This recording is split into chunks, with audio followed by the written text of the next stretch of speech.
Ya, halo pemirsa, apa kabar Anda hari ini? Langsung dari studio IDX Channel Jakarta, saya Prasetyo Wibowo hadir dalam Market Review, program yang mengupas isu-isu penggerak ekonomi Indonesia. Live streaming kami bisa Anda saksikan juga di idxchannel.com. Dan langsung saja kita mulai Market Review selengkapnya.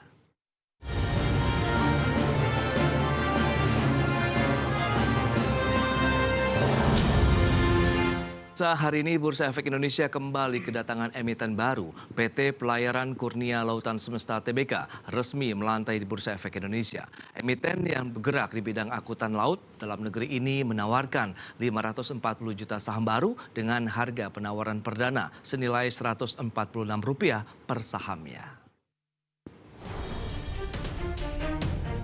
PT Pelayaran Kurnia Lautan Semesta Tbk resmi melantai di Bursa Efek Indonesia. Emiten berkode saham KLAS ini memasang harga penawaran umum perdana senilai Rp146 per saham.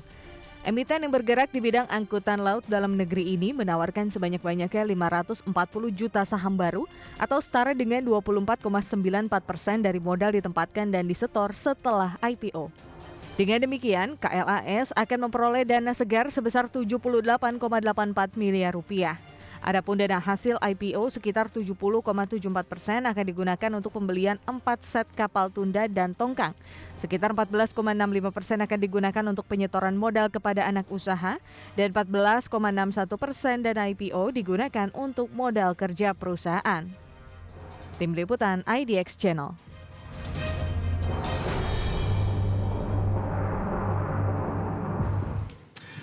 Ya, pemirsa, untuk membahas IPO PT Pelayaran Kurnia Lautan Semesta Tbk telah hadir di studio bersama saya Bapak Kurnia Chan Sakti Effendi. Beliau adalah Direktur Utama PT Pelayaran Kurnia Lautan Semesta Tbk. Ya, halo, selamat pagi Pak Kurnia. Selamat pagi Pak Setio. Terima kasih sudah hadir pagi hari ini. Baru saja melantai di Bursa Efek Indonesia dan kami ucapkan selamat juga ini sudah menjadi anggota ya dari Bursa Efek Indonesia. Bisa dijelaskan terlebih dahulu nih Pak Kurnia, apa sih yang melatar belakangi akhirnya Perseroan memilih menjadi perusahaan tercatat? Ya, terima kasih. Sebenarnya kalau kita untuk menjadi perusahaan terbuka supaya kita bisa lebih terbuka lah dalam arti dan perpajakan, pelaporan keuangan juga lebih terbuka dan juga kita bisa mengakses pendanaan ya dari publik sehingga kita untuk memajukan perusahaan Perseroan juga lebih cepat lah untuk pemodalan situ. Baik, nah ini berapa banyak saham yang dilepas ke publik dan animo dari masyarakat investor sendiri sejauh ini seperti apa nih?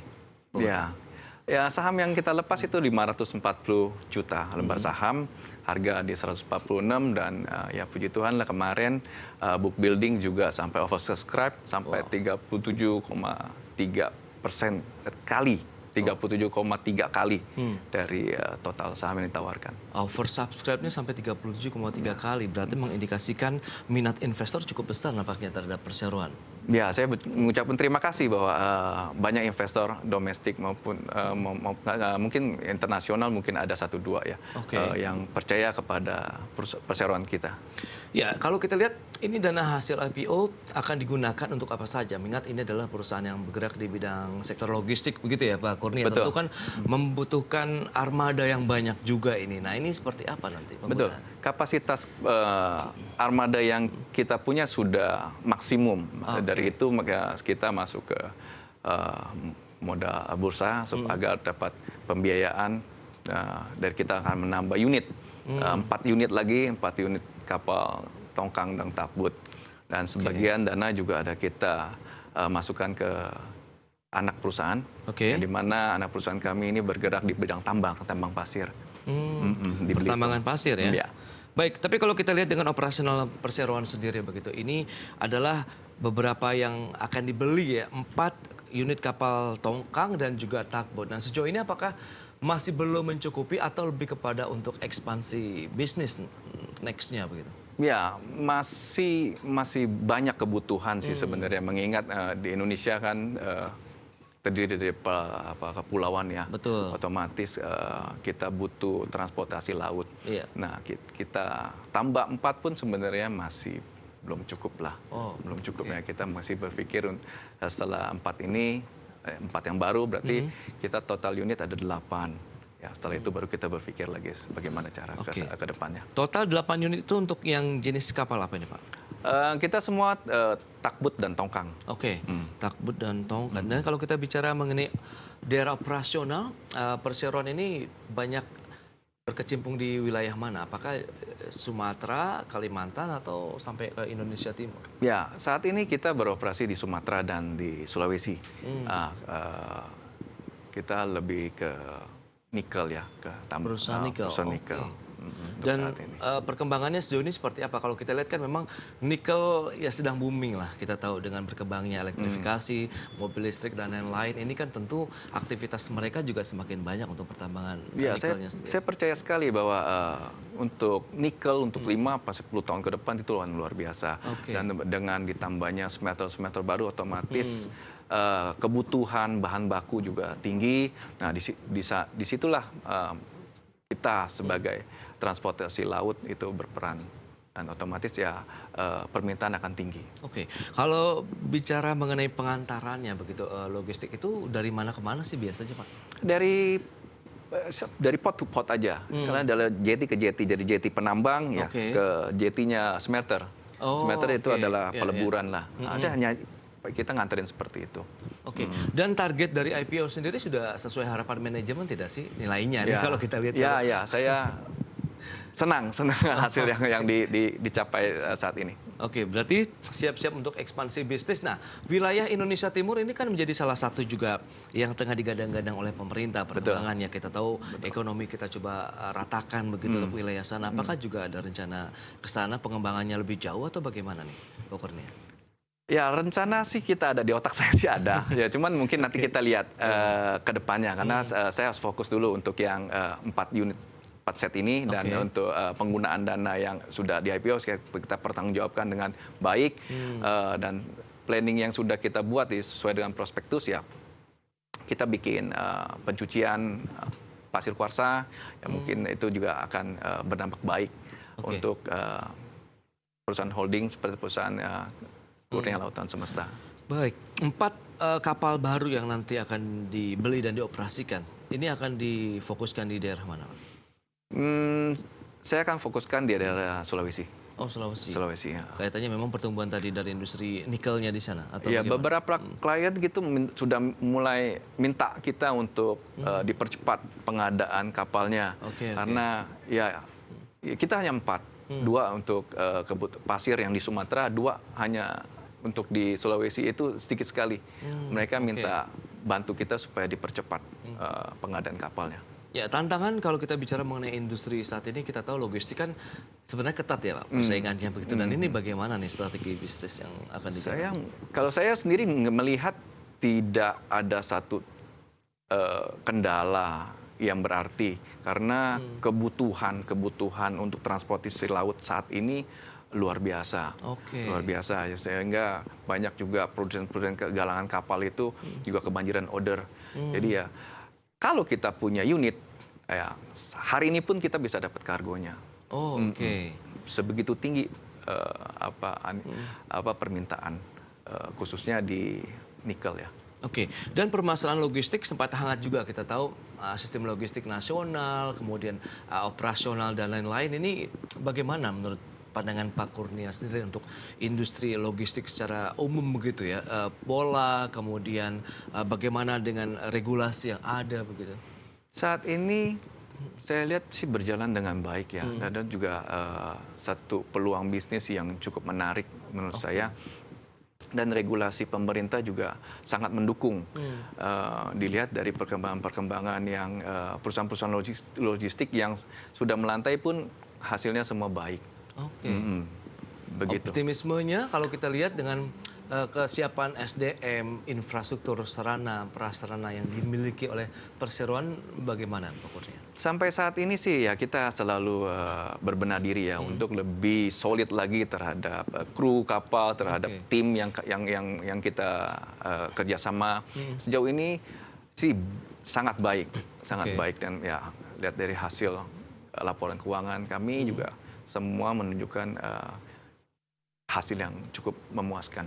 Oke, tantangannya apa Pak kira-kira yang mungkin sampai saat ini masih jadi bottleneck bagi Perseroan atau sebenarnya sudah tidak ada sama sekali? Ya, buat saya sih bukan tantangan ya, dalam arti ya kita cuma hanya lebih mengawal dengan baik lagi. Mengawal dengan baik. Jadi tantangan itu ya karena saya lihat peluang ini sangat besar walaupun masih banyak perusahaan-perusahaan logistik yang lain. Oke. Saya pikir itu bisa jadi mitra dalam berbagi kargo. Jadi bukan sebagai pesaing sih menurut saya. Oke. Jadi justru kita menjalin kerjasama begitu dengan Perseroan. Dan paling tidak kita bisa memenuhi kebutuhan konsumen. Ya, saling mengisi karena ya kargo yang kita punya di Indonesia itu sangat besar. Apalagi pemerintah per 11 Juni kemarin sudah menutup ekspor untuk bauksit. Yes. Ya, otomatis pemerintah akan memaksakan investor membuka smelter di dalam negeri, otomatis kan permintaan akan kapal dan tongkang itu juga bertambah. Iya. Berarti operasional domestik kan lebih banyak lagi ya, karena tadi memang adanya hilirisasi di sektor itu sangat pertambangan. mendukung, sangat mendukung. Baik, seperti apa profil dari Perseroan Pak Kurnia nanti bisa dijelaskan di segmen berikutnya. Kita akan jeda dulu sebentar. Dan pemirsa, kami akan segera kembali usai jeda yang satu ini. Ya, terima kasih Anda masih bergabung bersama kami dalam Market Review dan berikut ini kami sampaikan sejumlah data untuk Anda. Yang pertama, kita akan cermati sejauh mana profil dari emiten yang baru saja melantai di Bursa Efek Indonesia, PT Pelayaran Kurnia Lautan Semesta Tbk. Ya, seperti yang bisa Anda saksikan di layar televisi Anda, emiten dengan kode saham KLAS atau kelas ini melepas 540 juta saham atau sekitar 24,94% dari modal ditempatkan dan di store sepenuhnya. Kemudian underwriter PT Panin Sekuritas Tbk, harga IPO sekitar Rp146 per sahamnya dengan raihan dana segar Rp78,84 miliar. Itu dia untuk profil dari emiten dan berikutnya penggunaan dana hasil IPO itu untuk apa saja. Ya, seperti yang bisa Anda saksikan tadi juga sudah di-mention sebelumnya oleh Pak Kurnia ya. 70,74% untuk pembelian 4 set kapal tunda, kemudian tongkang juga menjadi salah satunya. Kemudian 14,64%, maksud kami 14,65% penyetoran modal kepada anak usaha dan 14,61% untuk modal kerja. Itu dia komposisi dari penggunaan dana hasil IPO. Dan berikutnya kita akan cermati kepemilikan saham dari kelas seperti apa sesudah IPO. 74,96% Kurnia Chan Sakti Effendi. Kemudian Nicholas Chan Sakti Effendi dan juga masyarakat 24,94%. Jadi ya untuk komposisinya. Berikutnya posisi aset, liability dan ekuitas dari Perseroan seperti apa? Untuk aset yang dimiliki Rp230 miliar dengan liabilitasnya Rp123 miliar, sementara ekuitas sekitar Rp106 miliar. Baik, kita akan lanjutkan kembali perbincangan bersama dengan Bapak Kurnia. Oke Pak, kalau kita cermati dengan beberapa data tadi yang sudah disepakati, dana hasil IPO memang tadi untuk 4 set kapal tunda dan tongkang yang ini sebenarnya sudah ready, sudah siap dipakai begitu. Karena memang ini berdasarkan permintaan juga ini dari konsumen atau rekanan. Bagaimana dengan 14% anak usaha dan modal kerja ini lebih kepada untuk operasional kah atau bagaimana? Ya, seperti dana yang kita terima memang 78,840 miliar. Yang sebagian besar memang kita buat belanja modal untuk kapal takbut ya akan selesai tahun 2024 lah. Langsung kita bisa angkut kargo dan sebagian juga ada kita masukkan ke anak perusahaan. Ya, di mana anak perusahaan ini juga bergerak di bidang pertambangan, tambang pasir. Ya kita sedang proyek juga untuk setting mesin pencuciannya. Kita ambil dana dari IPO. Ya kita perkirakan tahun depan, tahun 2024 sudah mulai produksi. Itu juga setelah produksi ya kita pasti pakai kapal sendiri untuk angkut juga. 2024 bisa diceritakan ya. Itu adalah benar-benar operasional yang bisa dilakukan setelah dana hasil IPO diraih begitu ya. Betul. Pak Kurnia, nah ini profil dari emiten Perseroan sendiri seperti apa? Bisa disampaikan secara detail kepada pemirsa ini? Ya, PT Klas sendiri sebenarnya bergerak di bidang transportasi angkutan laut dan sebagai holding juga, perusahaan holding untuk beberapa anak perusahaan seperti PT Karya Cipta Lahan-Indo itu bergerak di tambang pasir, PT Kurnia Surya Santosa bergerak di penjualan kaca lembaran, dan satu lagi PT Semesta Multiguna bergerak di bidang penyewaan alat-alat berat. Dan semua operasional kantor pusat di Jakarta kah atau bagaimana? Betul, semua operasional kantor pusat ada di Jakarta, persisnya di Puri Kencana.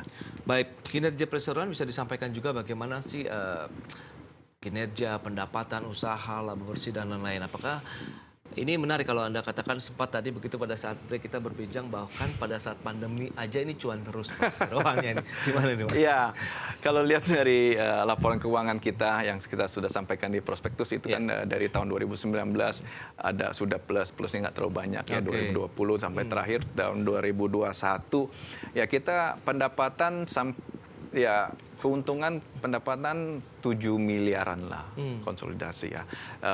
Kalau 2022 per 30 November gitu mencapai 28, berarti ada peningkatan sampai 293%. Begitu kita lepas dari pandemi itu kita punya orderan kargo semua meningkat.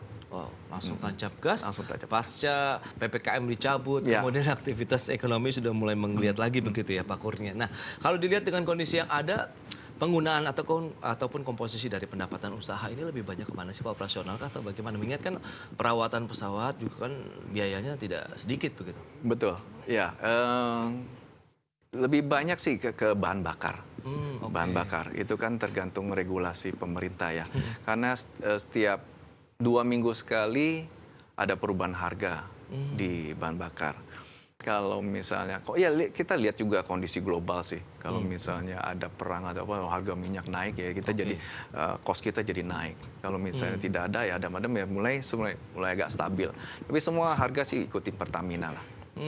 Oke. Nah, strategi bisnis ke depan begitu kalau kita akan sampaikan lebih konkret di segmen berikutnya. Kita akan jeda kembali sebentar, Pak Kurnia dan pemirsa tetaplah bersama kami. Ya, pemirsa, kita lanjutkan kembali perbincangan bersama dengan Bapak Kurnia Chan Sakti Effendi, Direktur Utama PT Pelayaran Kurnia Lautan Semesta Tbk. Baik, Pak Kurnia, tahun 2023 kita katakan ya bisa dibilang tahun yang penuh kejayaan lah bagi industri logistik karena tidak ada lagi pembatasan, aktivitas bisnis sudah mulai menggeliat, bahkan meskipun tantangan globalnya masih ada, tapi justru diuntungkan dengan adanya program hilirisasi di sektor komoditas pertambangan di Indonesia. Nah, betul. Ini bagaimana Anda melihat iklim dunia usaha saat ini begitu bagi industri ataupun sektor logistik secara umum dan tentunya kepada perseroan? Ya, semua tidak terlepas dari kebijakan pemerintah saat ini yang melarang mengekspor bahan baku. Dengan dilarangnya ekspor bahan baku, otomatis banyak investor dipaksa untuk membuat smelter, peleburan di pemurnian di dalam negeri. Otomatis kita sangat membutuhkan transportasi laut. Nah, kita yang bergerak di bidang logistik sangat terbantu lah dengan kebijakan tersebut. Oke, yang biasanya menggunakan logistik internasional mungkin ya, kemudian akhirnya domestik lah yang mengambil peran begitu untuk angkutan logistik tersebut di sektor pertambangan. Nah, adakah keunggulan kompetitif lain yang bisa disampaikan juga kepada pemirsa ini untuk kelas yang baru saja IPO? Ya, pasti dengan kerjasama dengan tim ya. Tim saya cukup baik kerja. Nggak neko-neko dalam arti bikin laporan yang karena kan kapal di laut ya kita nggak bisa pantau 100%, tapi dari hasil komunikasi dengan kru, dengan tim yang ada ya faktanya ya tidak ada perbedaan yang signifikan yang mempengaruhi biaya produksi kita, biaya angkut kita. Otomatis ya kita semua terkontrol kan kita bisa kunci lah dalam angka-angka yang berapa sih yang biaya yang kita keluar dalam setiap pengangkutan gitu, kita sudah bisa perhitungan lebih detail. Pemanfaatan teknologi digital ini kan sudah hampir merambah lah semua dunia usaha dan pelaku usaha, apakah juga dialami Otomatis ya, karena sekarang kan kapal kita juga ada CCTV, itu juga mengurangi bahwa ada nanti bukannya nggak percaya dengan kru, tapi mengurangi potensi-potensi yang seperti ya kondisi laut, dan juga kita ada GPS di mana tracking kapal, posisi di mana, apa kesulitan mereka, apa yang sedang mereka lakukan, speed juga semua terukur gitu. Oh, berarti ada semacam ruang kontrol begitu yang bisa memantau semua operasional pesawat kapal yang dimiliki begitu. Betul, kita ada kerjasama dengan provider juga. Jadi sehingga dia memberikan informasi yang lebih konkret, posisi kapal, koordinatnya di mana, sampai kita bisa ngitung juga konsumsi bahan bakar. Ya. Oke. Dan itu laporan berkala setiap hari yang diterima atau? Ya, dalam live kita bisa cek di streaming ya, kita bisa live gitu. Staf kantor kita bisa melihat kondisi kapal di mana, sedang apa.